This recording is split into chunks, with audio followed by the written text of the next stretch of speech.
Hello नमस्कार, कसे आहात सर्वजण? सर्वांना सर्वप्रथम श्री स्वामी समर्थ आणि ओम नमः शिवाय. आजचा दिवस तुम्हाला खूप छान आनंदाचा व आरोग्यदायी जावो. तर हा व्हिडिओ आहे, आई पप्पा आले होते जावयाला भेटायला त्यावेळेचा, आणि संध्याकाळचे 11:30 वाजले होते. सगळेजण बोलत बसले होते, उशीर झालेला होता त्यामुळे आई लोळत होती. मुलगा आलेला होता बाहेरून, म्हणजे तो कामाला गेलेला होता, आलेला होता. जेवण वगैरे केलं आणि सगळेजण थोडेसे गप्पा मारत बसले. आई मात्र जास्त थकली होती म्हणून थोडीशी झोपली होती. आणि दुसऱ्या दिवशी आम्ही आलो होतो आळंदीला पप्पाला माऊलींचं दर्शन घेतल्याशिवाय समाधान मिळत नाही. त्यासाठी पहिलं आलं की आळंदीला यावंसं वाटतं, म्हणून आम्ही सगळेच जण मग आळंदीला आलो होतो. ह्यांनी म्हटले चला, आमच्या नादाने तुम्ही येतात नसता, तुम्ही तरी आवर्जून माऊलींच्या भेटीला येत नाही येतं, म्हणून म्हटलं चला आई पप्पासोबत आपलंसुद्धा दर्शन होईल, त्या हिशोबाने आम्ही पण आलो. सकाळी सकाळी गिरीव करायला टाकलेली आहे मी. थोडीशी पनीरची भाजी करावी म्हटलं, म्हणून मी थोडीशी गिरीव टाकलेली आहे. आई बाबा आलेले 2-3 दिवस झाले, तुम्हाला काही मी शेअर नाही केलं कारण सकाळच्या कामाच्या घाईमध्ये. त्याचबरोबर आपलं जॉबला वगैरे पण म्हणजे 5-7 दिवस घरी होते, पण आई बाबा आले आणि जॉबला जावं लागलं. त्यासाठी मग हे 2 शेअर नाही करणं झालं मला. तर चला, झोपेतच असेल प्रतीक्षा.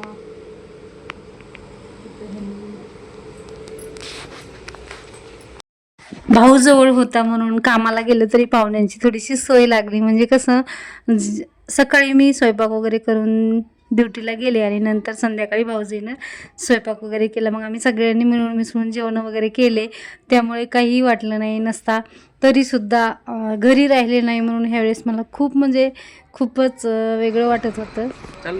हे बघा, डायरेक्ट तुम्हाला जाताना व्हिडिओ शेअर करत आहे मी. संध्याकाळी काय झालं, वाटं लावलं होतं त्यांना आणि संध्याकाळी त्यांची गाडी गेली आणि त्यांना मग परत यावं लागलं. तर दुसऱ्या दिवशी सकाळी सकाळी मी आज थोडंसं शूट घेतलं, कारण आज माझी सुट्टी होती लास्टची, पण आई पप्पांना जायचं होतं. तर असं हा जो रवा आहे ना, तो मी काय केला होता, मुंग्या झाल्या होत्या म्हणून बाहेर वाळत घातला होता. आणि बाहेर वाळत घातलेला रवा जो आहे तो मी करायला नाही घेतला, म्हणजे शिरा वगैरे करण्यासाठी नाही वापरला. तो रवा छान मस्त धुवून घेतला आणि त्यामध्ये काय केलं, आपलं दही, आपल्या हिरवी मिरची, टमाटर, कांदा, सर्व साहित्य टाकून आपल्या आवडीनुसार ह्याचे आप्पे बनवणार आहे मी. त्यासाठी हा जो रवा आहे तो मी अर्धा तास अगोदर दोनदा पाण्याने धुवून घेतला आणि भिजत घातला.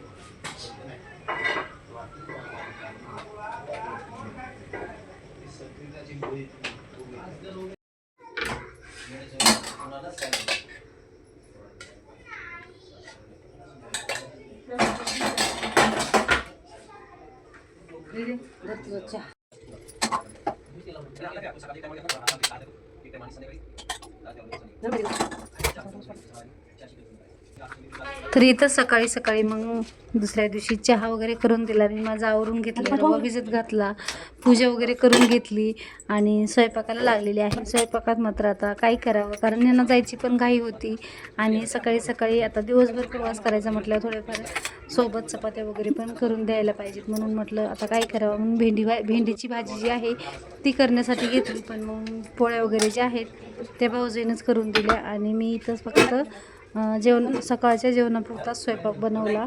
तर त्यामध्ये हे आप्पे वगैरे तयार केले, म्हणजे त्यामध्ये कोथिंबीर, कांदा, टमाटर वगैरे चिरून टाकलं आणि थोडीशी भेंडी केली आणि एक वांगं होतं माझ्याकडे, म्हणजे शिल्लक राहिलेलं, आणि वांग्याचं भरीत छान लागतं. तर म्हटलं चला ते वांग्याचं भरीतसुद्धा बनवूया. तर त्या हिशोबानं हे साहित्य सर्व मी काढून घेतलेलं आहे. आणि घाईच्या म्हणजे ह्या जी सुक्या भाज्या मी करत आहे तर त्या एवढ्यासाठी करत आहे की सोबतसुद्धा द्यायला होतात आणि घरीसुद्धा खायला होतात म्हणून. पण माझ्या भाज्या मी बनवल्या पण सोबत वगैरे नाही नेल्या, कारण भाऊजींनाही चपात्या आणि बेसन बनवून दिलेलं होतं. मग हे सगळं आम्ही घरीच सगळ्यांनी सकाळचे जेवण जे आहेत ते केलेले होते. तर चला, ह्या रव्यामध्ये मी सगळं साहित्य मिक्स करून टाकलेलं आहे आणि त्यानुसार थोडंसं चवीनुसार मीठ वगैरे, हळद, धने पावडर वगैरे सुद्धा घालून घेतलेलं आहे.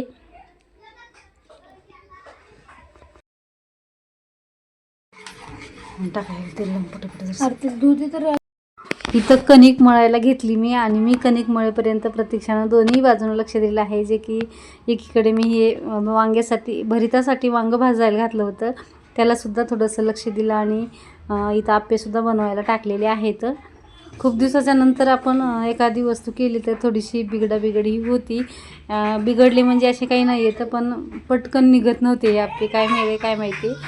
तर चला, तेल लावण्याची ही एवढी जुनी पद्धत कोणाकोणाची आहे. माझी तर चपात्याला तेल लावायची किंवा कशाला पण तेल लावायची जी पद्धत आहे ना, ती एकदम जुनी आहे आणि ही पद्धत आता मला तर वाटतं कोणीही वापरत नसावं. कारण आता एवढ्या नवीन काही टूल आलेत ना, त्याच्याच आपण यूज करतो. या जुन्या पद्धती आपण यूज नाही करत. पण मला तर तीच पद्धत आवडते, कारण जी आपल्याला सवय झालेली आहे ना, तीच आपल्याला पटकन हातास येते. नवीन कितीही वस्तू असो, अगर काहीही असो, जी सवय आपल्याला आहे ना, तीच पटकन येते आपल्याला. असं आता जास्त जुन्या पद्धती कोणी यूज करत नाही म्हणून सांगत आहे. करीत असतील तर नक्कीच मला कमेंटमध्ये सांगा, कारण कुणाला जुन्या पद्धतीने आवडतं, कुणाला नवीन पद्धतीने आवडतं. काही आप्पे जे आहेत ते मी काढून घेतले आणि दुसरं आप्याचं भांडं लावून घेतलेलं आहे इथे आणि वांग्याचं भरीत एकीकडे करून घेतलेलं आहे. वांग्याचं भरीत कोणाकोणाला आवडतं खायला. कितीही आपण मॉडर्न राहिलो तरी पण काही पदार्थ जे आहेत ना, ते आपल्याला कितीही जुने असू देत किंवा काही पण असू दे, जास्त जुनेच पदार्थ आपल्याला आवडतात. आपण ते करत नाही म्हणून सांगा, नाही तर करत राहिलो ना तर जुनेच पदार्थ जास्त आवडतात. तर चला, वांग्याचं भरीत हे सगळ्यांना आवडतं,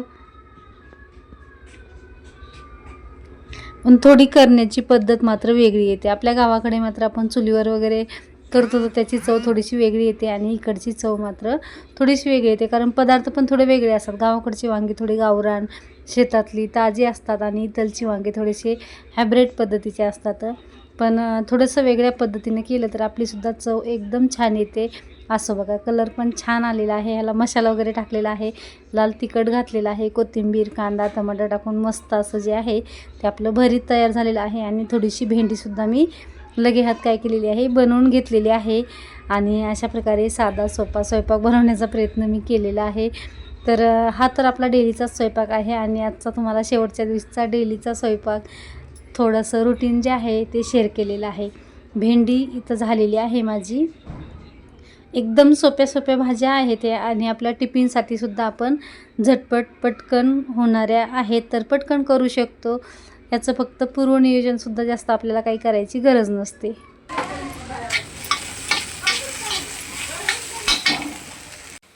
आमचं फोन लावण्यावरून भांडण बघा, अशा छोट्या गोष्टीवर कसे भांडणं होतात. तुमच्या इथं सुद्धा होतात का बघा. पण स्वयंपाक करेपर्यंत सगळे जाग्यावर यावं, आपण त्यांना लगेच गरम वाढावं असं आपल्याला वाटतं. त्यावेळेस आपण म्हणतो कोणाला फोन लावा, कोणाला बोलवून घ्या आणि आपण जेवण करूया. तर हे सुद्धा एक काम सांगितलं की पुरुषांना वाटतं आपल्याला खूप मोठे कामं सांगत आहेत, म्हणून थोडे लगेच चिडून जातात आपल्यावर आणि आपला त्यावर जास्तच हे होतो, गोंधळ होतो. आणि पण ते काय म्हणतात, जास्त पुढचं बोलतात. पण ते असं नाहीत म्हणत की हो की बरोबर आहे, आपण सगळे सोबत पटकन जेवूया आणि स्वयंपाक झालेला आहे तर गरम सगळे खातील. हां, दुसरेच काहीतरी कारणं सांगतात. एक सोडून 5 फोन घरी होते, पण एक फोन लावण्यासाठी किती तो गोंधळ. तर चला, असं रोजचंच चालायचं आणि हे मला रेकॉर्ड करताना बघून एवढं हसायला येतं आहे आणि त्यावेळेस मात्र जीव मात्र संतापून जातो. असं तुमच्याकडे पण होतं का? तर चला, असं आपली रोजचीच धावपळ, रोजचाच गोंधळ, रोजचंच आयुष्यात चाललेलं आहे. पण हे थोडंसं आपल्याला रोजची रोज झालेले क्षण विसरून पुढं जायचं असतं, कारण आयुष्यामध्ये आपल्या हे असं चालतच राहतं. तर चला, इथं जेवण वगैरे मी देवाला नैवेद्य वगैरे काढून घेतला, म्हणजे नैवेद्य दाखवला आणि जेवण वाढून दिले पटकन जेवण झाले. नसता आपल्याला सगळं झाल्याच्यानंतर निवांत जेवण करू म्हणलं ना, असं काही होत नाही. जेवणं झाले, लगेच आई पप्पा निघालेले आहेत, जावाई काय आहे तिथं. मी अगोदर दर्शन घेतलं, जाताना आशीर्वाद घेणं, आल्याच्यानंतर आशीर्वाद घेणं आईवडिलांचं. किंवा कोणीही थोर मोठे जे असेल ते आपल्याकडे पद्धत आहे. तुमच्याकडे पण आहे काही पद्धत. 2-4 दिवस होते, पण 2-4 दिवसातला मात्र कुठलाही व्हिडिओ मात्र मी शूट नाही केला. पण हा जाताना मात्र केला. पण जाताना गाडी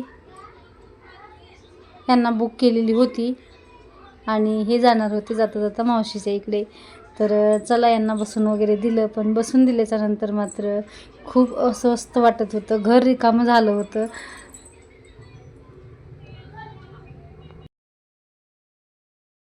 सकाळी वाटू लागलं, पण संध्याकाळी मात्र मला नाही करमलं. त्यामुळे अश्रू अनावर झाले आणि खूप रडायला येत होतं.